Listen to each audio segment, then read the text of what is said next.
¿Qué tal? ¿Cómo están? Bienvenidos una semana más a Cantabria de cerca en su edición Cultura, y una semana más les mostramos el talento que tenemos en la comunidad de Cantabria. Hoy en concreto nuestra invitada es una mujer, es pianista, tiene formación en el violonchelo, es presidenta del Orfeón Cántabro y, por si todo esto fuera poco, también es la vicepresidenta de la Federación Cántabra de Coros. Está con nosotros esta noche en Cantabria de cerca edición Cultura Remedios González. Muy buenas noches. Buenas noches, Lucía. Y que tienes más formación, que vamos a ir hablando, pero es que por si fuera poco una cosa, hoy vamos a tocar muchas facetas de tu trayectoria profesional, pero antes de ello, ¿qué es para ti la cultura, Remedios? Pregunta muy interesante.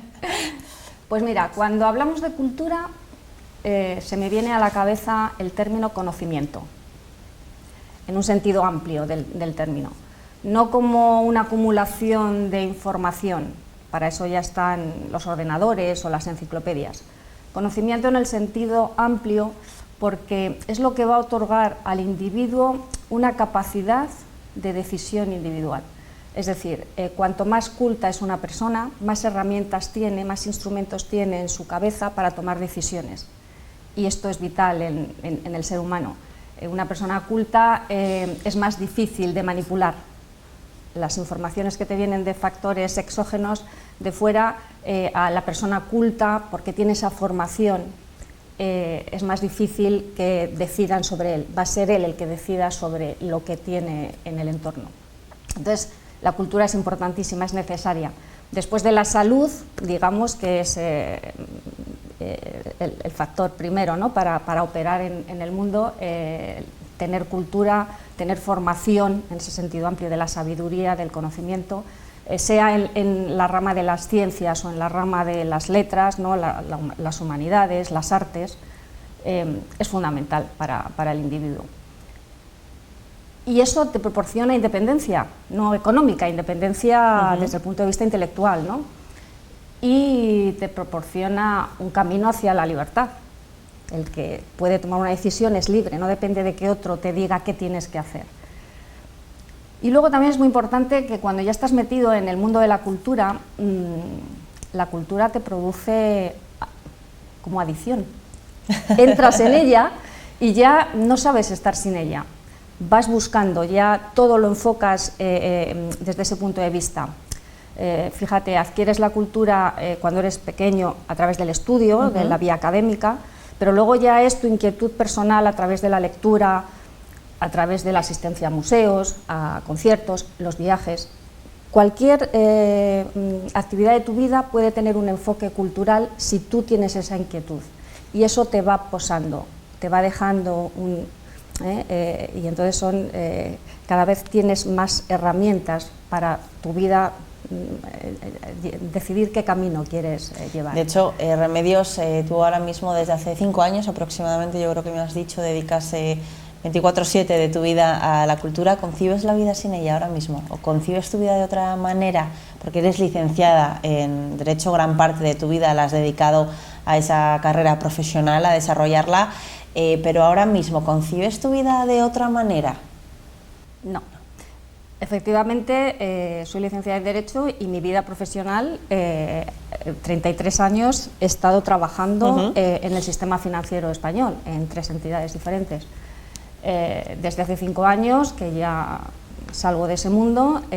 La música siempre fue para mí, porque dentro de la cultura es la música, ha sido siempre un hobby, una afición, y al ya no tener el horario laboral que cumplir en el mundo financiero, pues entonces empiezo de una manera casual, porque yo nunca he dejado de tocar, nunca he dejado de estar conectada, pero claro, lógicamente, crear tu propia familia, que te lleva un tiempo donde tú no existes, tienes hijos y ya no existes, son tus hijos, y encima tienes tu trabajo, pero cuando ya no tienes ese horario laboral, tienes ahí un tiempo libre, y entonces empiezas a dedicarte a ese mundo y como muy bien has definido, 24/7, de lunes por la mañana a domingo por la noche que conecta, es constante. Remedios, ¿de dónde viene tu pasión por un instrumento como el piano?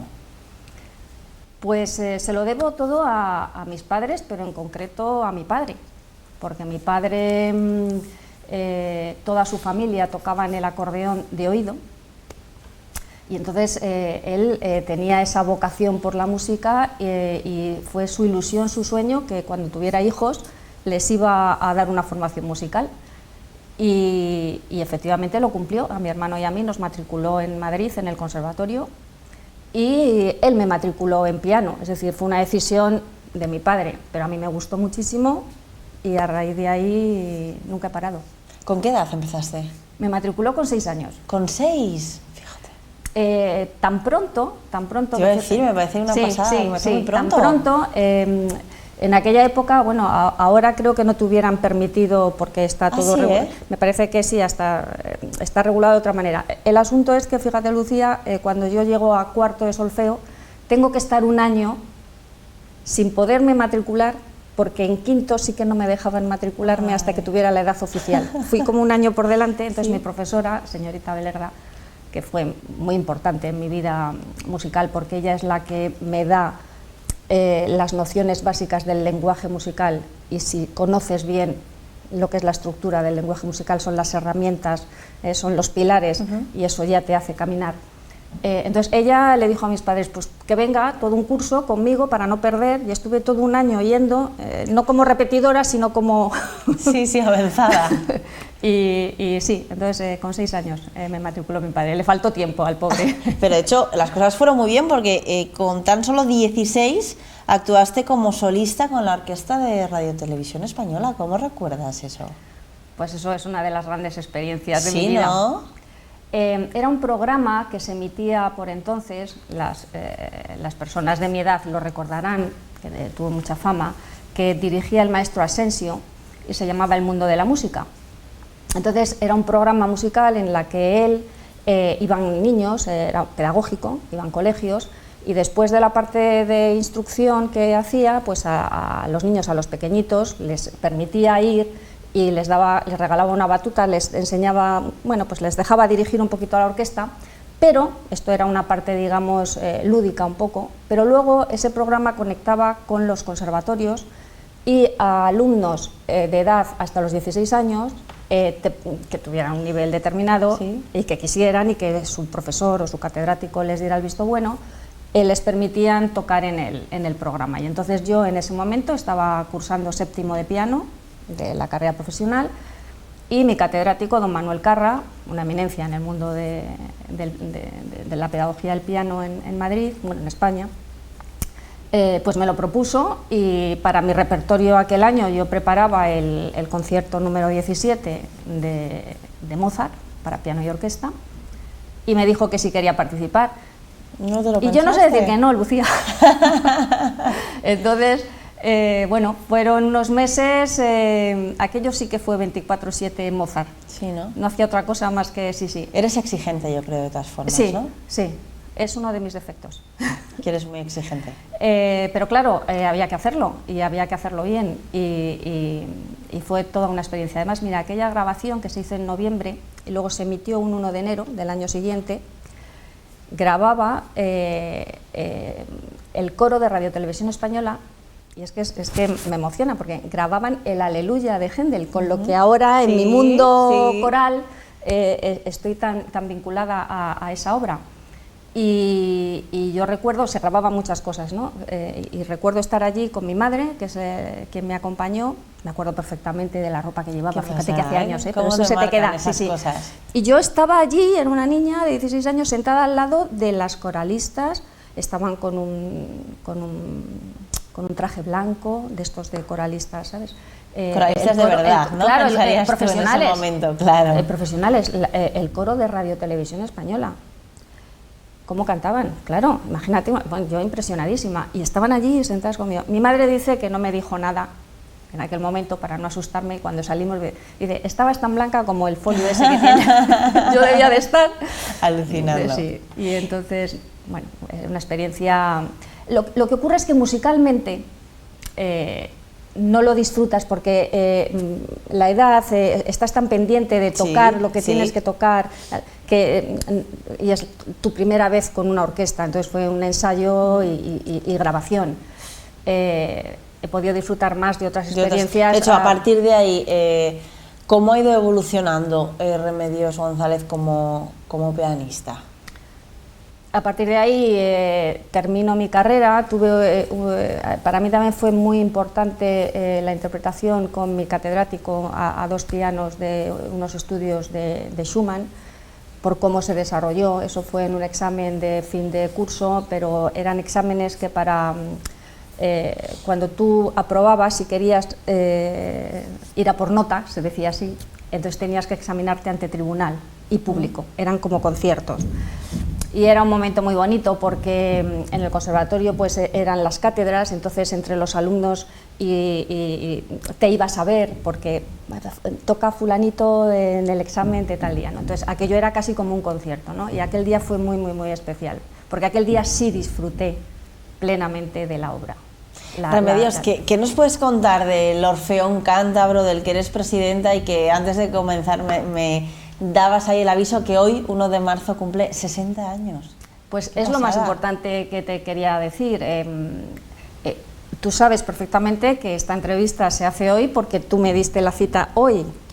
Y claro, es que hoy, 1 de marzo, se cumple el 60 aniversario de su fundación. Es cierto que los antecedentes del Orfeón Cántabro se pueden retrotraer todavía mucho más atrás, porque el Orfeón Cántabro se funda en el 63, pero digamos que se fusionan dos agrupaciones corales que vienen desde finales del siglo XIX. De hecho, el otro día en la feria, como consecuencia de conectar los coros, que es una cosa muy bonita que ha ocurrido en la feria, pues el presidente del Sabor de la Tierruca, que además acaban de celebrar su primer centenario, sí, fíjate, me regalaba una foto preciosa que pone Orfeón Cántabro, son todo hombres. No es nuestro Orfeón, porque nosotros nos fundamos en el 63, pero sí que son, digamos, el origen, ¿no? Claro, esas raíces del Orfeón. Es un coro todo de voces masculinas y es una foto maravillosa.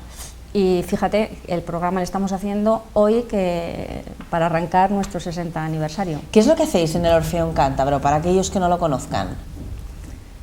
En cualquier coro, en los ensayos, lógicamente la respuesta es absurda si te digo que lo que hacemos es cantar. Entonces, hay una parte que el coralista tiene que hacer. El coralista, principalmente, la mayoría de los coralistas no son músicos. Entonces, tú tienes que enseñarles a cómo preparar esas obras, ¿no? Entonces, ellos trabajan mucho con el oído, les preparas unos midis, estudian en casa. La partitura, aunque no saben música, pero a lo largo del tiempo la saben interpretar, saben qué tienen que mirar, los textos. Entonces, hay una parte muy importante de trabajo individual, importantísima. Sin ese trabajo individual no haces nada. El que va a un coro y solo va al coro, sí, no va a progresar nunca. Entonces, tú estudias en casa.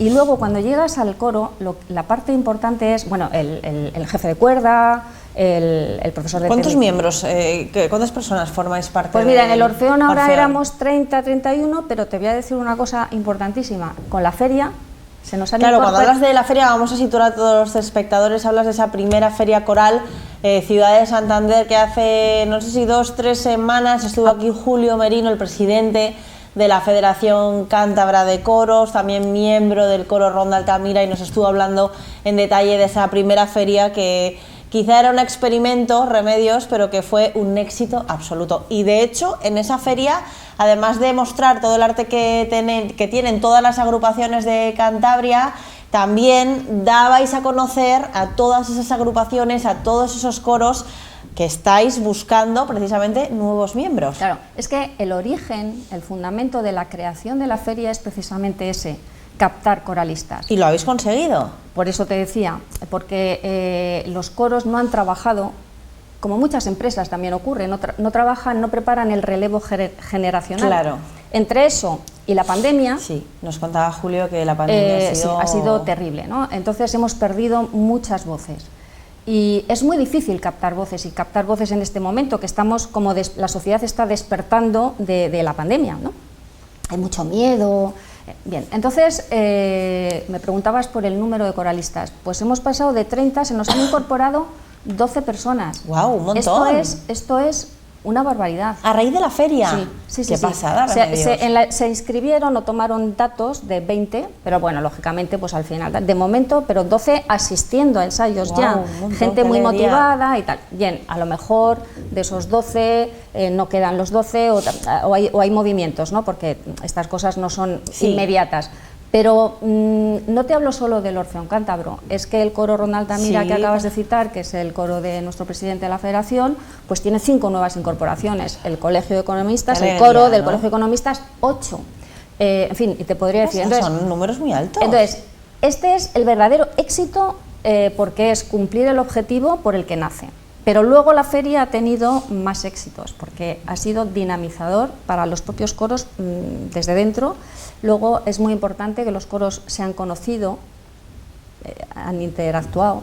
Han pasado muchas cosas muy buenas en la feria. De hecho, ya estamos, si te digo que ya estamos casi trabajando en la segunda feria coral. Claro, es que de hecho yo recuerdo que con Julio nos decía que, bueno, que el éxito había sido efectivamente, magnífico, que esperabais esa segunda feria coral y que de hecho también una feria que tenía también otros objetivos de llevarla a otros rincones de Cantabria. Sí, los compañeros de la Junta Directiva son los delegados de la zona de Campoo, de la zona oriental y de la zona occidental y de la zona de Torrelavega, ya están trabajando para preparar sus propias ferias.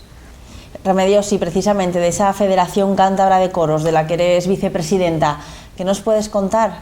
¿Cómo es ese trabajo que haces junto a Julio día tras día por esos coros de la comunidad, porque se mantengan? Pues mira, el primer éxito, podríamos decir, porque ha sido el primer trabajo duro del equipo de la Junta Directiva, esto ha sido muy duro porque nosotros empezamos con sueños musicales. Pero lo primero que nos encontramos es un problema jurídico-administrativo. Wow. Sí, teníamos ahí un problema con las sucesivas inscripciones en el registro de asociaciones que iba 16 años atrás. Hemos estado a punto de tener o estábamos en el plan B pensando si fundar una nueva federación. Fíjate. Porque no podíamos resolver esa pérdida de inscripciones sucesivas de las juntas directivas. Bueno, pues un tema administrativo que se bloquea, se enquista y ha costado casi 2 años. ¿Y lo habéis solucionado? Sí. Entonces, este es el primer éxito, ¿no? Entonces ya con esto estamos en camino para todos los temas administrativos, solventarlos, porque hoy en día una asociación sin ánimo de lucro, sin certificado digital, no puedes hacer nada. Pero para tener ese certificado, en fin, son de estas cosas que dices, pero ¿cómo es posible que al final son trámites burocráticos que difíciles? Que nosotros queremos hacer música, pero queremos no hacer canto y no podíamos, ¿no? Resuelto este tema, o ya muy encarrilado, el siguiente gran paso ha sido la feria, y ahora hay un proyecto con el año jubilar lebaniego, en fin, se está luchando ahí, lo tiene presentado el proyecto el presidente en el gobierno, pues vamos a ver si cómo se puede enfocar. Hay proyectos de formación, en fin, hay muchísimas cosas. Porque actualmente, Remedios, ¿cuántos coros, cuántas agrupaciones forman parte? Casi 90. Casi 90. Casi 90. No todos los coros de Cantabria están federados, ya se están incorporando algunos más. Entonces, bueno, la feria también ha sido muy dinamizadora en el sentido de que hay gente que dice, bueno, parece que es interesante estar federado. Porque entiendo que será interesante estar federado. Claro, ¿no? Claro. Hay que empezar a hacer cosas. A ver, anterior a nuestra Junta Directiva se hacía una cosa muy bonita, que es lo que se llamaba Cantabria canta la Navidad. Y esto estaba muy bien organizado y muy penetrado en la comunidad. Pero hubo un cambio desde el punto de vista legislativo del enfoque de las subvenciones, y todo esto, también con la pandemia y la dificultad de lo que te he comentado del registro de asociaciones, pues todo se produjo ahí como un bloqueo y hay que buscar nuevos caminos. Bueno, pues si este sistema ya no es válido legalmente, pues habrá que buscar nuevas opciones, ¿no? Y ahí estamos. Remedios, y tú tanto en el Orfeón Cántabro como en la Federación Cántabro, cuando tenéis actuaciones, que por cierto, antes de que te marches tenemos que anunciar esa del próximo 17 de abril, que no se nos escape el tiempo. 9 de abril. 9 de abril, ¿y por qué tengo yo puesto? Porque el 17 de abril fue el año pasado. La primera edición. Vale, bueno, pues esa cita del 9 de abril. Sí. En este caso, ¿tú les acompañas al piano o como coralista? Porque claro, tienes tantas facetas. Fundamentalmente acompaño al piano. Al piano. Entonces, en los ensayos estoy colaborando con el director, el maestro Vinagrero, que es el director musical de los coros en los que yo asisto como pianista repertorista, pianista acompañante, el coro Atalaya Voces y el Orfeón Cántabro. Entonces puedo estar colaborando, mientras él está con los hombres, yo estoy con las voces masculinas, yo estoy con las voces femeninas, o viceversa. Esto es desde el punto de vista de jefe de cuerda, que estás enseñando el ritmo, la melodía. Estoy colaborando en la formación, porque no acabamos de hablar antes del proceso de estudio del coro. Pero luego ya, cuando nos juntamos y cuando se ensamblan las voces, que es el momento difícil, que tú te lo has estudiado en casa y tu voz la tienes que cantar mientras los demás cantan sus voces, y ese momento, que es maravilloso cuando lo consigues, es muy difícil, porque puede ocurrir que te vayas, sobre todo con la voz que canta la melodía, que en el 90 y tantos % de las veces el compositor la melodía se la otorga a la voz de las sopranos, ¿no? Entonces, por ejemplo, la voz de contralto tiene esa dificultad, no contaminarse del tema claro, pero las cosas que cuestan esfuerzo, luego te producen mucho placer. Nosotros como espectadores, ¿no?, estamos acostumbrados a escucharos en cualquier evento, y claro, disfrutar de esa melodía maravillosa, pero efectivamente hay veces que quizá no le damos la importancia que tiene el trabajo que hay en una agrupación, en un coro, para que todas esas voces suenen como suenan. De todas formas, los coros, como te decía antes, que son personas que no tienen formación musical, es impresionante lo agradecidos que son. Sí, es maravilloso, porque cuando un coralista tiene la voz en su cerebro, eso está ahí grabado, es maravilloso. Y entonces tú les cambias la tonalidad y ellos te dicen, no, eso está alto, eso está bajo, o sea, porque tienen su tonalidad en la que se lo han aprendido y son muy agradecidos en ese sentido, ¿entiendes? Entonces luego trabajar con ellos es el instrumento, el coro es el instrumento del director, ¿no? Entonces, cuando ya está formado, trabajar con ellos es como trabajar con una orquesta, entonces es maravilloso. Y yo invito a todas las personas que puedan. No es que esté haciendo propaganda 9 de abril. No me refería a eso, me refería invitarles, si pueden vivir la experiencia de cantar en un coro, como no hace falta ser músico para cantar, es decir, que lo intenten, porque es realmente maravilloso la sensación que tienes siendo miembro de... O sea, tú puedes asistir a un concierto como público y te puede encantar, pero cuando eres tú la parte activa, no tiene nada que ver, Lucía, no tiene nada que ver. Y un instrumento necesitas conocer el lenguaje musical, tiene más formación previa, ¿no?, que también lo recomiendo, por supuesto. Pero es que en los coros es como que te pones en escena mucho antes, ¿no? Y luego tiene la parte social, tiene muchísimos beneficios para la salud. En la feria tuvimos el doctor Artal. Es verdad, es verdad. Entonces, yo recomiendo, no paramos de recomendar desde la federación a las personas que tengan esa inquietud, que de verdad lo intenten. Hay muchísimos coros cerca de sus localidades, dispuestas a... Y con el formato bien coro de ronda o el formato polifónico, son los dos grandes formatos, es decir, que la gente, según sus gustos, hay coros para todas las modalidades, de tal forma que lo puedan disfrutar.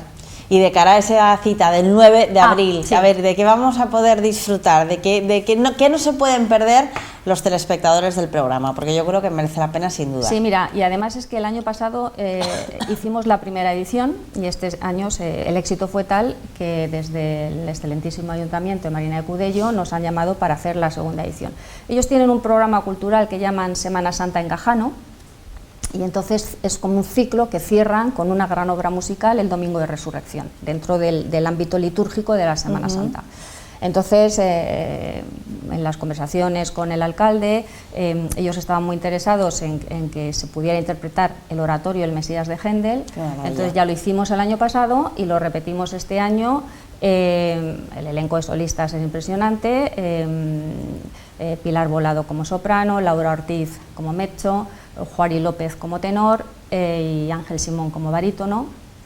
La orquesta la misma que el año pasado, es la orquesta de la Asociación Filarmónica de Cantabria. La masa coral seremos unos 80, 90 coralistas que proceden del Orfeón Cántabro, el coro Atalaya Voces y la coral Jorge Manrique. Son 3 coros hermanos porque están dirigidos habitualmente por el maestro Vinagrero.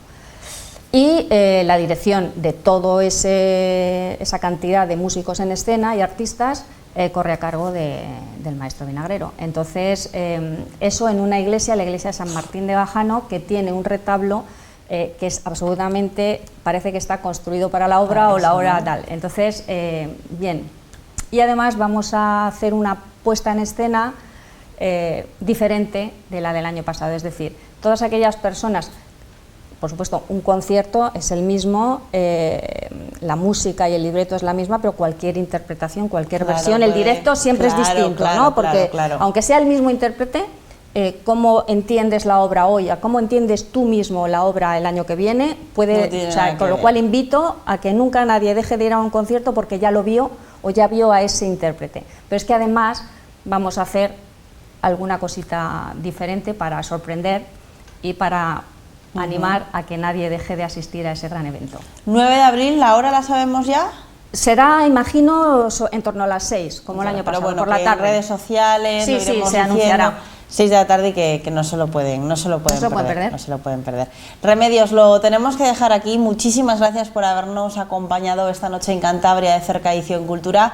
Ha sido un verdadero placer tenerte aquí y enhorabuena, y gracias por todo lo que haces precisamente por fomentar y mantener la cultura en Cantabria a través del piano, a través del violonchelo, a través de ser coralista, a través de todo lo que haces al final por mantener, yo creo que también la tradición en una comunidad como Cantabria. Muchísimas gracias. Muchas gracias a vosotros, Lucía. A todos ustedes, gracias también por habernos acompañado. Ya lo saben, la próxima semana nueva cita con Cantabria de Cerca Edición Cultura.